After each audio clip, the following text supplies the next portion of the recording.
Hello guys, WhatsApp. मैं अभिषेक ठाकुर स्वागत करता हूं आप सबका इको शास्त्र की एक और नई वीडियो में। आज की है हमारी वीडियो क्लास 11th का चैप्टर नंबर 2 कंज्यूमर इक्विलिब्रियम का फर्स्ट पार्ट है। इस वीडियो में मैं आपको बताऊंगा सबसे पहले कि कंज्यूमर इक्विलिब्रियम होता क्या है। उसके बाद हम डिस्कस करेंगे about the utility. Cardinal utility का मतलब क्या है और ऑर्डिनल यूटिलिटी का मतलब क्या है। So let's start.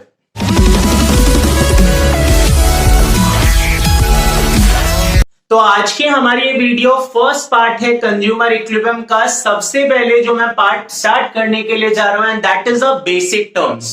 कुछ बेसिक टर्म्स आपको पता होना चाहिए इस चैप्टर को स्टार्ट करने से पहले। So let's start with the first one. आपके पास आता है इक्विलिब्रियम। जैसे कि हमने देखा चैप्टर का नाम है कंज्यूमर इक्विलिब्रियम, तो अगर हम इसे सेपरेट पार्ट्स में डिवाइड करें तो हमें पता है कंज्यूमर का मतलब क्या होता है, a person who consumes goods and services for the direct satisfaction of human wants. इसका मतलब कि जो पर्सन अपने डायरेक्ट सेटिस्फेक्शन के लिए गुड्स एंड सर्विसेज को कंज्यूम करता है that is known as a consumer. पर इक्विलिब्रियम का मतलब क्या होता है? देखिए, इक्विलिब्रियम की बात करते हैं तो इसका मतलब होता है maximum. In a simple words, हर कोई अपनी लाइफ में मैक्सिमम अचीव करना चाहता है, तो जो मैक्सिमम आपका पीक होता है उसी को हम इक्विलिब्रियम बोलते हैं इन अ सिंपल टर्म। मैं पहले आपको एक एग्जांपल से समझाता हूं। मान लीजिए गाइस, आप एवरेस्ट पे चढ़ना चाहते हैं, तो ये हमारे पास मान लीजिए कुछ इस तरीके से एवरेस्ट है। तो आपने यहां से चढ़ना शुरू किया, तो this one is the maximum जो आपको रीच करना है। तो यहां पर जाकर आपने अपने मैक्सिमम को अचीव कर लिया, और जब आपने मैक्सिमम को अचीव कर लिया तो आपने कहा जी अब तो मैं आराम करूंगा, and that is a situation of the state of rest. जिस लेवल पर पहुंचने के बाद कंज्यूमर कुछ और नहीं करना चाहता क्योंकि वो मैक्सिमम अचीव कर चुका है, तो अब वो सक्सेस की पार्टी करना चाहता है, and that is called the equilibrium. तो मैंने यहां पर सिंप्लीफाई किया, it is the state of balance और rest from where there is no intention to change। आप एक ऐसी जगह पर पहुंच चुके हैं जिस जगह से अब आपको और काम करने की इच्छा नहीं है, अब आप अपने आप को और चेंज नहीं करना चाहते। तो कंज्यूमर का मैक्सिमम क्या था कि हिमालय पे चढ़ना है जी। हिमालय पर आप चढ़ गए तो क्या और कुछ करना चाहते हो? आपने कहा अब तो जश्न मनेगा, और जश्न मनाना चाहते हैं यानी हम आराम करना चाहते हैं। That is called the equilibrium. So याद रखिएगा, इक्विलिब्रियम का मतलब होता है मैक्सिमम, एक ऐसा लेवल जिस लेवल पर पहुंचने के बाद कंज्यूमर कुछ और नहीं करना चाहता, there is no intention to change. Now the next one and that is the consumer equilibrium.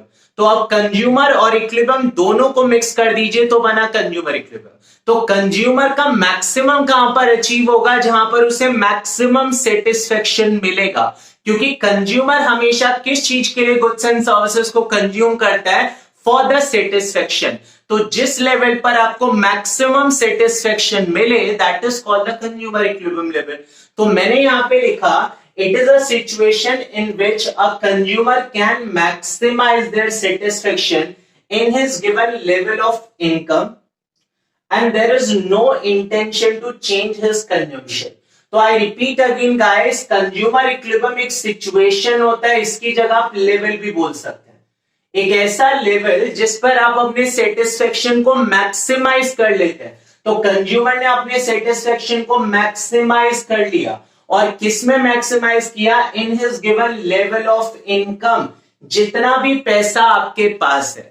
तो ध्यान दीजिएगा, आपके पास अगर 10,000 रुपए हैं तो उस 10,000 रुपए से आप अपने सेटिस्फेक्शन को कैसे मैक्सिमम कर सकते हैं उसकी बात हो रही है। तो कंज्यूमर इक्विलिब्रियम हमेशा इनकम के रिस्पेक्ट में बात करता है।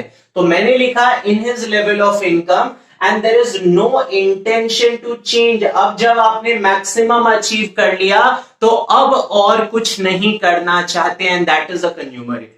I repeat again guys, it is a level at which a consumer can maximize their satisfaction in his given level of income and there is no intention to change। मेरे income से जब मैं maximum satisfaction attain करता हूं जिसके बाद मेरी और कुछ करने की इच्छा नहीं है, उसी को कहा जाता है consumer equilibrium. Now the next one आपके पास आता है, और पूरा चैप्टर इसी एक टर्म्स पर बेस्ड है, and that is called the utility. Now what is the meaning of the utility? सबसे सिंपल वर्ड्स में यूटिलिटी का मतलब होता है सेटिस्फेक्शन। आप किसी भी गुड्स को या सर्विस को कंज्यूम करते हैं, किस पर्पज से?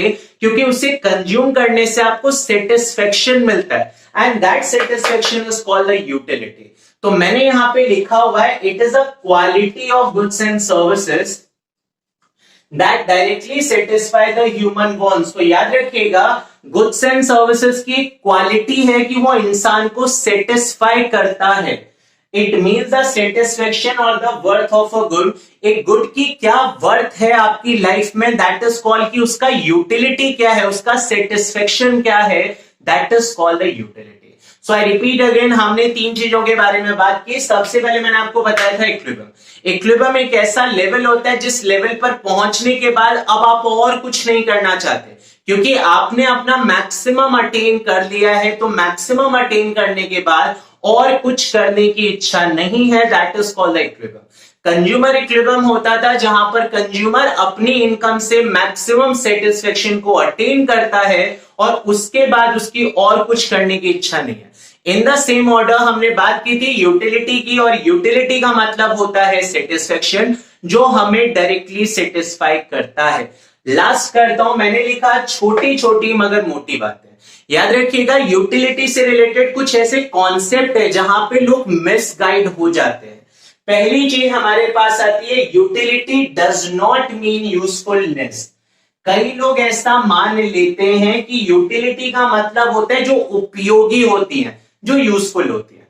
तो यूटिलिटी कहते हैं जी, यूटिलिटी का मतलब सिर्फ सेटिस्फेक्शन है। अब वो चीज आपके लिए यूजफुल है नहीं है, हमें इतनी टेंशन लेने की जरूरत नहीं है। दैट मीन्स कि यूटिलिटी का मतलब सिर्फ सेटिस्फेक्शन होता है। वो चीज आपके लिए यूजफुल हो भी सकती है और नहीं भी। जैसे मैं एग्जांपल लेता हूं मिल्क का। आप दूध पीते हैं तो दूध आपको सेटिस्फाई करता है, वो आपको यूटिलिटी देता है और वो आपकी लाइफ के लिए यूजफुल भी है। लेकिन अगर हम शराब की बात करें, लिकर की, तो लिकर आप पीते हैं तो उससे पीकर भी आप सेटिस्फाई होते हैं, लेकिन क्या वो आपके लिए यूजफुल है? Obviously not. So remember, utility does not mean the usefulness. Now the next one मैंने लिखा, utility means the satisfaction only. It may or may not provide the pleasure to the consumer. तो याद रखिएगा, utility का मतलब सिर्फ satisfaction होता है, इसका मतलब कोई प्लेजर नहीं होता। तो प्लेजर का मतलब कि बहुत ज्यादा आप खुश होने लग जाएं, तो यूटिलिटी सिर्फ सेटिस्फेक्शन है, वो आपकी खुशी की, एंजॉयमेंट की, उसकी बात नहीं करता। मान लीजिए एक पर्सन का एक्सीडेंट हो गया और डॉक्टर उसे पट्टी कर रहा है और वो खुश होता हुआ सेल्फी डाल रहे हैं इंस्टा पर और फेसबुक के ऊपर की, ओए होए मजा सा आ गया। तो याद रखिएगा, यूटिलिटी का मतलब सिर्फ सेटिस्फेक्शन है, not the pleasure. Now the last one guys, utility is a subjective concept. Subjective का मतलब ये पर्सन टू पर्सन डिफर करता है। मुझे जो सेटिस्फेक्शन मिलता है वो शायद अलग हो सकता है आपके सेटिस्फेक्शन से। ये प्लेस टू प्लेस डिफर करता है। दिल्ली में आपको कोई और सेटिस्फेक्शन मिल सकता है, हिल एरिया में आपको कोई और सेटिस्फेक्शन मिल सकता है। ये डिफर करता है टाइम टू टाइम। मॉर्निंग में आपका सेटिस्फेक्शन लेवल डिफर हो सकता है, इवनिंग में आपका सेटिस्फेक्शन लेवल डिफर हो सकता है। तो that is called the utility is all about. I repeat again, utility का मतलब यूजफुलनेस नहीं होता, यूटिलिटी का मतलब प्लेजर नहीं होता, और यूटिलिटी सब्जेक्टिव है जो person to person, time to time और प्लेस टू प्लेस डिफर करेगा। तो अभी आपने बात की थी यूटिलिटी की, तो अब इसके बेसिस पर हम बात करते हैं डिफरेंट टाइप्स ऑफ यूटिलिटी की। तो मैंने यहां पे लिखा types of utility on the basis of the measurement. जब हम मेजरमेंट के बेसिस पर यूटिलिटी को डिफाइन करते हैं तो यूटिलिटी को टू डिफरेंट पार्ट्स में डिवाइड किया जाता है। The first one is the cardinal utility and the second one is the ordinal utility. और इन दोनों के बारे में समझने के लिए बहुत ही सिंपल सा कॉन्सेप्ट है गाइस। देखिए, कार्डिनल स्टार्ट होता है सी के साथ, और सी का मतलब यहां पर हो गया काउंटिंग। यानी कि जहां पर आप अपनी यूटिलिटी को, अपने सेटिस्फेक्शन को काउंट कर सकते हैं, that is called the cardinal utility.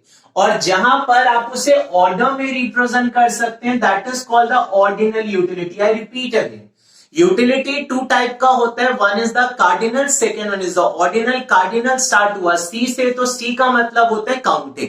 तो जहां पर आप अपने सेटिस्फेक्शन को काउंट कर सकते हैं दैट इज द कार्डिनल, और जहां पर आप उसे काउंट नहीं कर सकते बट ऑर्डर में रेफर कर सकते हैं that is called the ordinal utility. और डिटेल में समझाता हूं, तो मैंने डिफरेंस बिटवीन करके यहाँ पे 3 कॉलम बनाया। सबसे पहले मीनिंग की बात करते हैं, तो कार्डिनल यूटिलिटी क्या होता है, जहां पर यूटिलिटी को आप एक्सप्रेस कर सकते हैं इन टर्म्स ऑफ नंबर। जब आपको एग्जैक्टली ये पता है कि किसी चीज को कंज्यूम करने से आपको कितना सेटिस्फेक्शन मिला इन terms of number, that is called the cardinal utility. मान लीजिए आप एक गिलास पानी पीते हैं और एक गिलास पानी पीने से आपको 10 यूटिल्स ऑफ सेटिस्फेक्शन मिलता है, तो मैं बोल सकता हूं कि एग्जैक्टली मुझे पता है कि कितना सेटिस्फेक्शन मिल रहा है। In the same order ordinal utility क्या होता है, it is a utility in terms of rank according to the preferences, जहां पर आप अपनी प्रेफरेंसेस के अकॉर्डिंग रैंक दे सकते हैं। आप एग्जैक्टली ये तो नहीं बता सकते कि आपको कितनी यूटिलिटी मिली, पर आप अपने प्रेफरेंसेस के अकॉर्डिंग रैंक कर सकते हैं। लेट्स सपोज आपसे कोई पूछे कि पिज्जा खाना या बर्गर, तो आपने कहा देखो दोनों ही सेटिस्फेक्शन देते हैं, तो मैं पिज्जा को फर्स्ट प्रायोरिटी देता हूं और बर्गर को सेकंड प्रायोरिटी देता हूं। दैट मीन्स कि मुझे यहां पर एग्जैक्टली तो नहीं पता कि किससे कितना सेटिस्फेक्शन मिला, पर मैं उन्हें अपने प्रेफरेंस के अकॉर्डिंग ऑर्डर में जरूर डिवाइड कर सकता हूं, and that is the ordinal utility. Next one आपके पास आता है दैट इज द मेजरमेंट। तो हम मेजरमेंट कैसे करते हैं, तो कार्डिनल यूटिलिटी को आप मेजर करते हैं इन टर्म्स ऑफ यूटिल्स। जैसे आप डिस्टेंस को किलोमीटर में मेजर करते हैं, वैसे ही कार्डिनल यूटिलिटी को मेजर करने का तरीका होता है यूटिल्स। लेकिन ऑर्डिनल यूटिलिटी जिसे आप कभी भी मेजर नहीं कर सकते, क्योंकि ये एग्जैक्टली कभी नहीं बताता कि कितना सेटिस्फेक्शन मिला। नाउ द थर्ड वन मैंने लिखा कि कौन सी एनालिसिस की बात करता है, तो that is known as the quantitative analysis of satisfaction. आप जानते हैं क्वांटिटेटिव जिससे हम काउंट कर सकते हैं, तो यहां पर सेटिस्फेक्शन को काउंट कर सकते हैं, तो क्वांटिटेटिव एनालिसिस। लेकिन आप इसे काउंट नहीं कर सकते, तो ये क्या बन गया, qualitative analysis of satisfaction. In the same order concept किसने दिया, तो एल्फ्रेड मार्शल ने माइक्रो इकोनॉमिक्स में कॉन्सेप्ट दिया ऑफ द कार्डिनल यूटिलिटी। तो आपको नाम याद रखना है, एल्फ्रेड मार्शल, जिन्होंने कार्डिनल यूटिलिटी का कॉन्सेप्ट दिया। इन the same order JR. Hicks ने कॉन्सेप्ट दिया था of the ordinal utility analysis, तो मैंने यहां पर मेंशन किया JR. Hicks. Now the last one आपके पास आता है बेस्ड ऑन। तो ये किसके ऊपर बेस्ड होता है, कार्डिनल यूटिलिटी हमें पढ़ना है on the basis of the marginal utility analysis. Next slide में मैं आपको समझाऊंगा मार्जिनल यूटिलिटी क्या होता है। तो याद रखिएगा, जो कार्डिनल होता है वो काउंटेबल होता है, काउंटेबल होता है तो मार्जिनल यूटिलिटी एनालिसिस पर बेस्ड होता है। In the same order ordinal order में होता है, तो ये इंडिफरेंस कर्व एनालिसिस पर बेस्ड होता है। तो आप इसका पार्ट नंबर 3 और पार्ट नंबर 4 करेंगे, जिसमें मैं आपको बताऊंगा आईसी एनालिसिस के बारे में। So I repeat again guys, utility on the basis of measurement 2 parts में आपने डिवाइड किया। कार्डिनल जिसका मतलब था काउंटेबल, ऑर्डिनल जिसका मतलब था ऑर्डर। तो गाइस हमारी वीडियोस पसंद आ रही हैं तो कृपया इसे लाइक कीजिए, ज्यादा से ज्यादा लोगों तक शेयर कीजिए। चलता हूं नेक्स्ट वन की तरफ, और नेक्स्ट वन आपके पास आता है टाइप्स ऑफ यूटिलिटी। आप पूछेंगे क्या आपका दिमाग फिर गया, तो मैंने पूछा क्यों। आप कहते हैं कि अभी तो आपने करवाया था टाइप्स ऑफ यूटिलिटी, तो फिर से क्यों। तो यहां पर टाइप्स ऑफ यूटिलिटी करवाने जा रहा हूं on the basis of the calculation. Last one जो हमने किया था वो किया था on the basis of the measurement, अब बात करेंगे on the basis of the calculation. तो on the basis of the calculation हम अपनी यूटिलिटी को 2 डिफरेंट पार्ट्स में डिवाइड करते हैं। One is the total utility and the second one is the marginal utility. Total utility that is the TU, marginal utility that is the MU. अब इसका मतलब क्या होता है, तो इसे समझने के लिए आप इन्हें तोड़ दीजिए, समझना आसान होगा। कैसे तोड़ें जी, तो टोटल यूटिलिटी 2 शब्दों से बना है, टोटल एंड द यूटिलिटी। पहले यूटिलिटी को सिंप्लीफाई कीजिए, सेटिस्फेक्शन होता है। टोटल का मतलब क्या हो गया, सम ऑफ सेटिस्फेक्शन। अगर आप किसी भी चीज की जितनी भी यूनिट खाओगे, उससे जितना सेटिस्फेक्शन मिला सबको सम कर लीजिए, तो आपके पास क्या आ जाएगा, टोटल यूटिलिटी। तो मैंने यहां पे लिखा टोटल का मतलब याद रखिएगा सम ऑफ सेटिस्फेक्शन, अगर आप इसे सिंप्लीफाई करें। आई रिपीट अगेन, टोटल का मतलब सम, यूटिलिटी का मतलब satisfaction, so that is the sum of the satisfaction.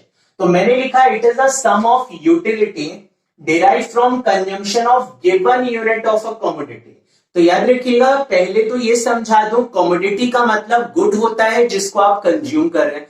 तो मैंने लिखा टोटल यूटिलिटी का मतलब क्या होगा, सम ऑफ यूटिलिटी या सम ऑफ सेटिस्फेक्शन लिख सकते हैं। कैसे मिला, डिराइव फ्रॉम, डिराइव का मतलब आया कैसे, from consumption of given unit, यानी जितनी भी यूनिट आपने कंज्यूम किया। मान लीजिए अगर आप 3 ग्लास जूस पीते हैं तो 3 ग्लास जूस पीने से आपको जो टोटल सेटिस्फेक्शन मिला, that is called the total utility. So remember, given unit का मतलब जितनी भी यूनिट। तो टोटल यूटिलिटी हम कैसे निकाल सकते हैं, एक सिंपल सा फॉर्मूला होता है सिग्मा मार्जिनल यूटिलिटी। आप अपने 10th स्टैंडर्ड में कर चुके हैं। सिग्मा का मतलब होता है सम करना होगा, किसको, मार्जिनल यूटिलिटी को। तो मार्जिनल यूटिलिटी को आप सम करते जाइए, आपके पास क्या आ जाएगा guys, total utility. Now in the same order, what is the meaning of the marginal. आपने first chapter of introduction of micro economics में भी शब्द किया था मार्जिनल। मैंने आपको तब भी बताया था मार्जिनल का मतलब होता है एडिशनल, जिसे आप एक्स्ट्रा बोल सकते हैं। तो मार्जिनल का मतलब एक्स्ट्रा, यूटिलिटी का मतलब क्या, सेटिस्फेक्शन। तो जो भी एक्स्ट्रा सेटिस्फेक्शन आपको मिलेगा on the consumption of extra unit, that is a marginal utility. पहले मैं डेफिनेशन पर आता हूं और फिर कैलकुलेशन आपको समझाता हूं। मैंने लिखा इट इज एन एडिशनल, या आप एक्स्ट्रा वर्ड भी यूज कर सकते हैं, extra utility derived from consumption of an additional unit of a commodity। तो याद रखिएगा, किसी भी कमोडिटी की जब आपने एडिशनल यूनिट को कंज्यूम किया तो दैट इज कॉल्ड, वो आपके पास क्या आ गया, मार्जिनल यूटिलिटी। आप गुड वर्ड भी यूज कर सकते हैं, आप कमोडिटी वर्ड भी यूज कर सकते हैं। मैंने दोनों जगह सेम डेफिनेशन रखने के लिए ऐसा किया। सो आई रिपीट अगेन, मार्जिनल का मतलब एडिशनल सेटिस्फेक्शन किस चीज से मिलेगा, from the consumption of additional unit. तो देखिए फॉर्मूला बहुत ही आसान है, MUN, एन का मतलब जिस यूनिट पर आप निकालना चाहते हैं, फर्स्ट यूनिट, सेकेंड यूनिट या third unit, that is the N. कैसे निकलेगा, total utility at the N unit. N का मतलब उस लेवल पर टोटल यूटिलिटी कितना है, जिसे आप करंट यूनिट बोल सकते हैं। माइनस करना है TUN-1, N-1 का मतलब एन से पहले, जिसे हम प्रीवियस यूनिट भी बोल सकते हैं। तो याद रखिएगा, करंट यूनिट में से प्रीवियस को माइनस कर दीजिए, MU आ गया। नहीं आया समझ में, कैलकुलेशन समझाऊंगा, रुक जाइए बस 1 मिनट। नेक्स्ट वन, मैंने एक और फॉर्मूला लिखा MUN निकालने का, that is delta TU upon delta Q। आपको ये समझना है डेल्टा का मतलब क्या होता है गाइस, चेंज होता है तो किसमें चेंज करना है, TU में, और डिवाइड किससे करना है, चेंज इन यूनिट के साथ। That is a simple terms, marginal utility आपके पास है। मैंने रेंडमली एक यहां पर वैल्यू लिया और उसके बेसिस पर मैं आपको कैलकुलेशन समझाता हूं। मान लीजिए अगर हम फर्स्ट यूनिट किसी चीज की खा रहे हैं और हमारा टोटल यूटिलिटी है 50 यूटिल्स। कैसे आया कैसे नहीं आया वो बाद में डिस्कस करेंगे, अभी एक रेंडमली नंबर्स हमारे पास है।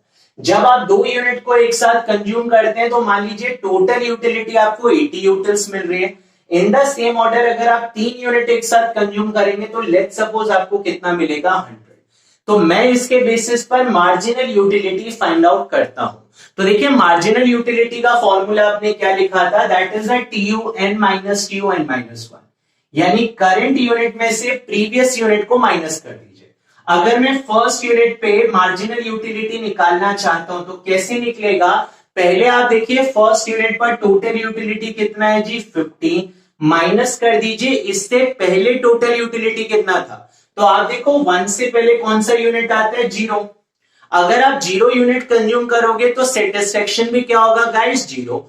50 में से 0 जाएगा तो कितना आ जाएगा आपके पास, 50, that is the marginal utility. In the same order second unit पर अगर आप आए तो टोटल यूटिलिटी कितना है, 80, प्रीवियस कितना था 50, तो कितना एडिशन हुआ, 30। इन द सेम ऑर्डर अगर आप नेक्स्ट पर देखेंगे तो टोटल यूटिलिटी कितना, 100, प्रीवियस कितना था 80, तो कितना चेंज हो गया, 20।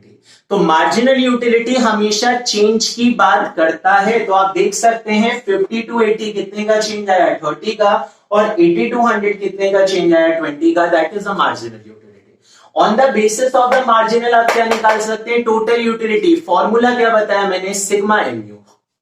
तो आप देखिए फर्स्ट यूनिट पर ये है 50, तो ये भी कितना होगा, 50। नेक्स्ट पर और कितना ऐड होगा, 30, तो टोटल कितना हुआ, 80। नेक्स्ट पर और कितना ऐड होगा, 20, तो टोटल कितना हुआ, 100। तो मार्जिनल यूटिलिटी को सम करते जाइए, आपके पास किसकी वैल्यू आ जाएगी, टोटल यूटिलिटी की। सो that is the concept of the marginal utility and the total utility.